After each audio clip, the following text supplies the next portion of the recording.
Hello नमस्ते बच्चों, स्वागत है मेरे YouTube चैनल स्टडी सफारी में। आज फिर मैं आपके सामने एक बार प्रस्तुत हूँ हिंदी का पाठ सर्वनाम को लेकर। आज हम सर्वनाम के बारे में पढ़ेंगे। ठीक है बच्चों, अगर मैं आपसे कहूँ राम राम का बैग राम ने राम के घर छोड़ा तो आपको बहुत अजीब सा लग रहा होगा। तो क्या ये अच्छा लग रहा है? नहीं ना। आज हम सीखेंगे ऐसा शब्द जो नाम की जगह आकर वाक्य को सुंदर बना देता है, जैसे कि सर्वनाम। आज हम सर्वनाम के बारे में सीखेंगे। आज का पाठ है हमारा सर्वनाम। संज्ञा के स्थान पर प्रयोग किए जाने वाले, संज्ञा यानी कि जो आपका नाम होता है उसको हटा के जो नाम हम प्रयोग करते हैं, शब्दों को सर्वनाम कहते हैं। सर्वनाम के 6 भेद होते हैं। कितने भेद होते हैं? 6 भेद होते हैं। पहला है पुरुषवाचक सर्वनाम, अनिश्चयवाचक सर्वनाम, प्रश्नवाचक सर्वनाम, निश्चयवाचक सर्वनाम, संबंधवाचक सर्वनाम, निजवाचक सर्वनाम। इन 6 के बारे में आज हम इस पाठ में सीखेंगे। पुरुषवाचक सर्वनाम सबसे पहला हमारा टॉपिक है। पुरुषवाचक सर्वनाम क्या है? जिस सर्वनाम का प्रयोग वाक्य के वक्ता कहने वाले, श्रोता सुनने वाले या जिसके विषय में बात की जा रही है के लिए किया जाता है, पुरुषवाचक सर्वनाम कहलाता है। जैसे कि, और ये इसके भी 3 पार्ट होते हैं। पहला है हमारा उत्तम पुरुष। मैं आपको एक उदाहरण के तौर पे समझाती हूं। ये हमारा एक फिगर है, ये दूसरा फिगर है और ये तीसरा।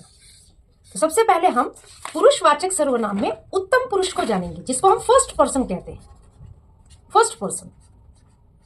जब आप इमेजिन करो कि आप यहां खड़े हो, आप अपने लिए बात करते हो। ठीक है, जैसे आप अपने लिए क्या बोलोगे? मैं, हम। जब सब लोग अपने लिए मिलके बोलेंगे तो हम बोलेंगे, है ना। और मैंने, हमने, मैंने, यानी कि फर्स्ट पर्सन जहां पे सेकंड और थर्ड पर्सन इन्वॉल्व नहीं है, केवल अपने लिए बात हो रही है, वो हमारा उत्तम पुरुष यानी कि फर्स्ट पर्सन। ये पुरुषवाचक सर्वनाम का पहला वो है, भाग है। इसमें मैं, हम, मैंने, हमने ये शब्द आते हैं। जैसे नेताजी बोले, हम आपकी समस्याएं दूर करेंगे। तो नेताजी अपने लिए केवल बोल रहे हैं, किसी और को इन्वॉल्व नहीं कर रहे हैं। देखो, जैसे मैं अपना काम स्वयं करता हूं, तो यहाँ पे मैं अपने लिए कह रहा हूं। फर्स्ट पर्सन खुद अपने लिए कहता है। और अगर एक की जगह एक से ज्यादा लोग हैं तो हम बोलते हैं। ठीक है ना। और मैंने, तो ये फर्स्ट यानी कि उत्तम पुरुष, ये उत्तम पुरुष के लिए प्रयोग होता है। ठीक। पुरुषवाचक सर्वनाम का पहला भाग है उत्तम पुरुष। मध्यम पुरुष, ये है मध्यम।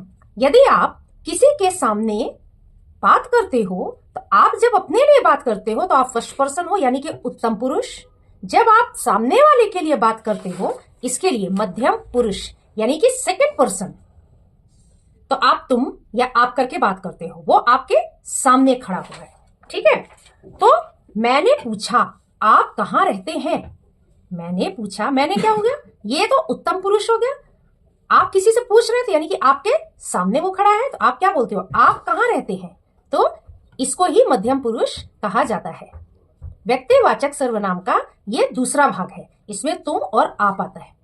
तीसरा है अन्य पुरुष। अन्य पुरुष को हम थर्ड पर्सन बोलते हैं, यानी कि जब मैं, मेरे सामने आप, हम दोनों मिलके जब हम तीसरे किसी व्यक्ति के बारे में बात करें तो वो अन्य पुरुष में आ जाता है, जो कि हमारे सामने उपस्थित नहीं है, तो वो हमारा अन्य पुरुष में आ जाता है। जैसे वह है वे। राजू ने सोनू से कमल के बारे में पूछा। देखिए, राजू फर्स्ट यानी कि उत्तम, सोनू सेकंड यानी कि मध्यम, और कमल थर्ड यानी कि अन्य पुरुष के बारे में पूछा। समझ में आ गया?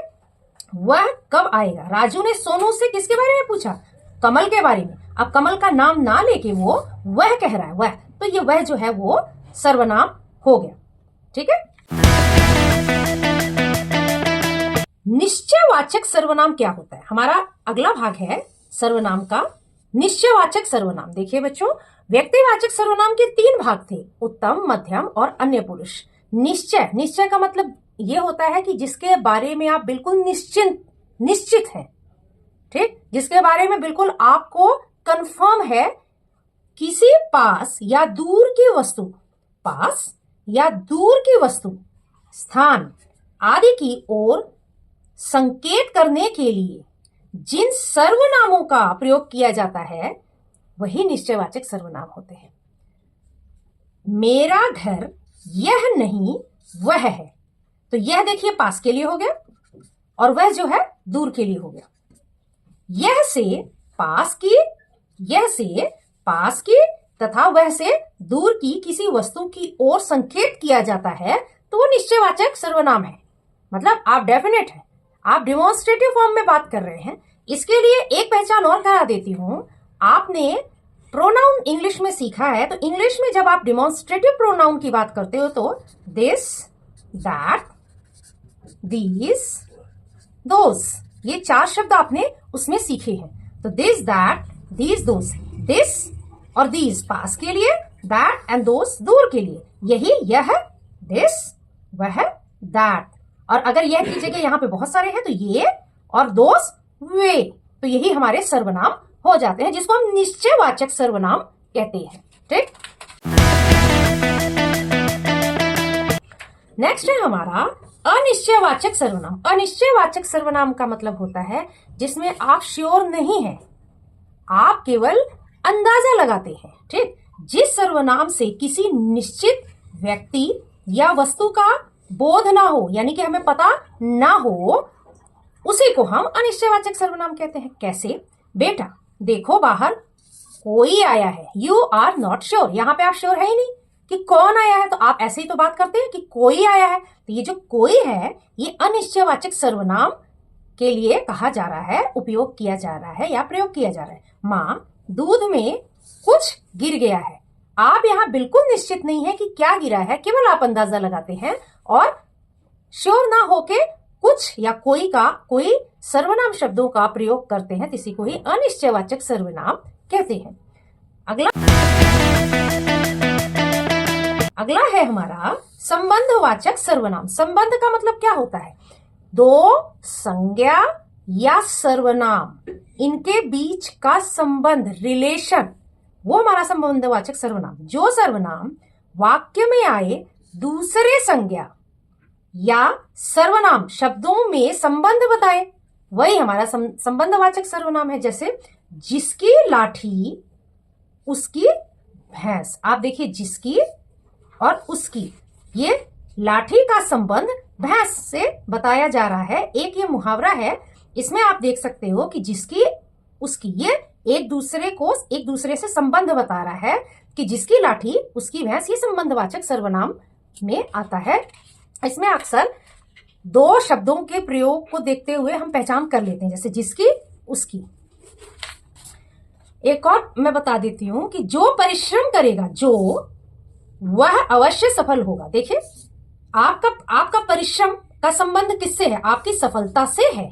तो इसके लिए, सफलता के लिए, इन शब्दों के लिए, यानी कि ये जो आपके संज्ञा हैं या सर्वनाम भी आ सकते हैं, उनको उसका संबंध बताने के लिए जिन शब्दों, यानी कि यहां जो और ये वह, ये प्रयोग किए जा रहे हैं, यही हमारा संबंधवाचक सर्वनाम होता है। अक्सर इसमें एक सेंटेंस दूसरे सेंटेंस से रिलेटेड रहता है। ठीक है, अगला है हमारा प्रश्नवाचक सर्वनाम। प्रश्नवाचक से ही आपको पता चलता है कि जिसमें प्रश्न पूछा जाए, जो किसी व्यक्ति या वस्तु के बारे में प्रश्न करने के लिए किया जाता है, वही प्रश्नवाचक सर्वनाम है। देखो कौन आया है, कौन किसके लिए इस्तेमाल हो रहा है? कोई आया है, किसी संज्ञा की जगह है, हमने कौन लगा दिया।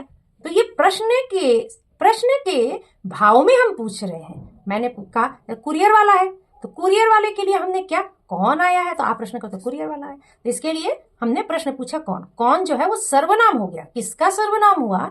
कुरियर वाले के लिए कौन सर्वनाम हो गया। वह क्या लाया है, तो क्या मतलब किसी संज्ञा के बारे में क्या लगाकर पूछा जा रहा है कि वह क्या लाया, तो आप कुछ भी बोल सकते हैं। तो ये क्या शब्द जो है ये प्रश्नवाचक सर्वनाम हो गया। अब इसकी जगह एक पत्र लाया है या कोई सामान लाया है, तो जो भी आप संज्ञा की बात कर रहे हो उसके लिए ये प्रश्न पूछा गया है, कौन क्या।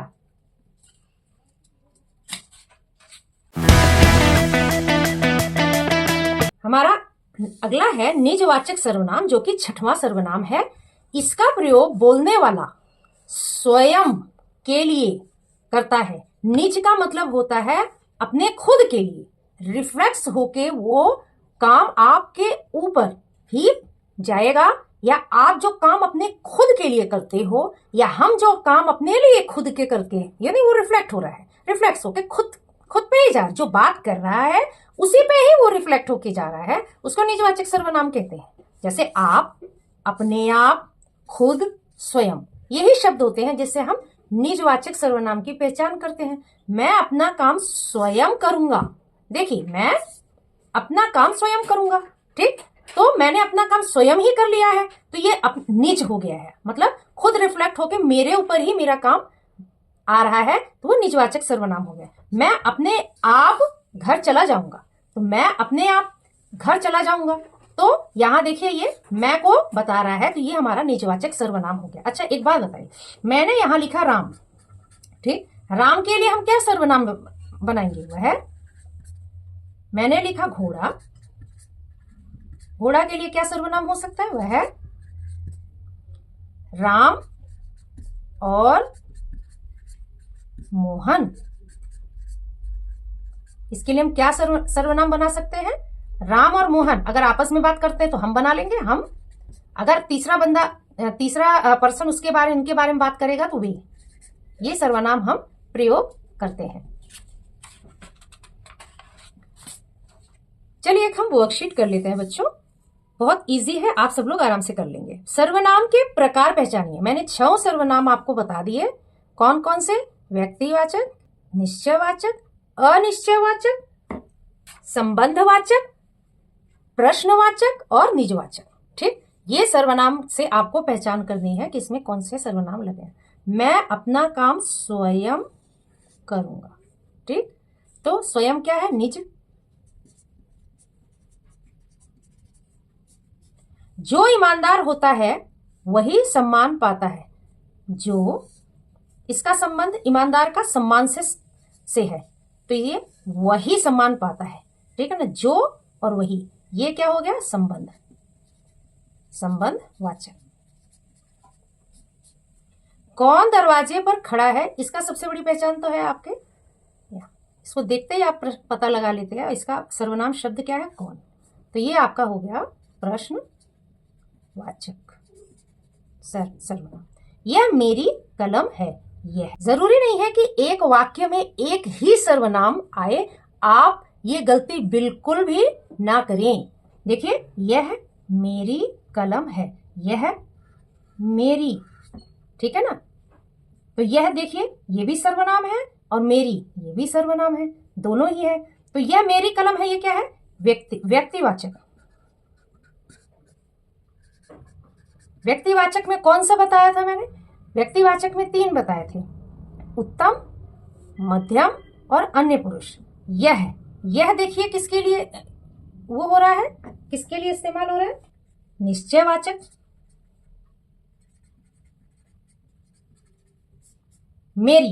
मेरी किसके लिए है?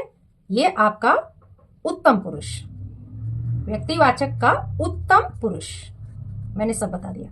व्यक्तिवाचक में उत्तम पुरुष को दिखा रहा है ये, और यह जो है ये आपका निश्चयवाचक, आप श्योर हैं, यानी कि आप बिल्कुल निश्चित हैं कि ये किताब आप ही की है।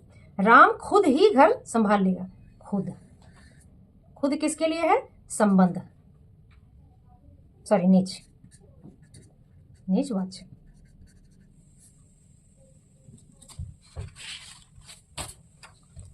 चलिए एक हम दूसरा वर्कशीट कर लेते हैं। राम स्कूल गया डैश, वहां पढ़ाई की। क्या भरे? उसने। राम की जगह हम क्या इस्तेमाल कर रहे हैं? संज्ञा है ना, ये संज्ञा है। और उसने यानी कि सर्वनाम हो गया। डैश रोज समय पर होमवर्क करता हूं मैं। बच्चे मैदान में खेल रहे हैं, बच्चे के लिए क्या इस्तेमाल करें? वे खुश हैं। डैश कल बाजार गए थे, वे या हम, आप कुछ भी भर सकते हैं, हम। रीना ने कहानी पढ़ी डैश बहुत रोचक थी। अब कहानी के लिए क्या इस्तेमाल करें? वह बहुत रोचक थी। आओ आज का एपिसोड आपको बहुत अच्छे समझ में आ गया, बहुत आसान है। सर्वनाम को आप अपने घर में रोज इसकी प्रैक्टिस करते रहें। Till then bye.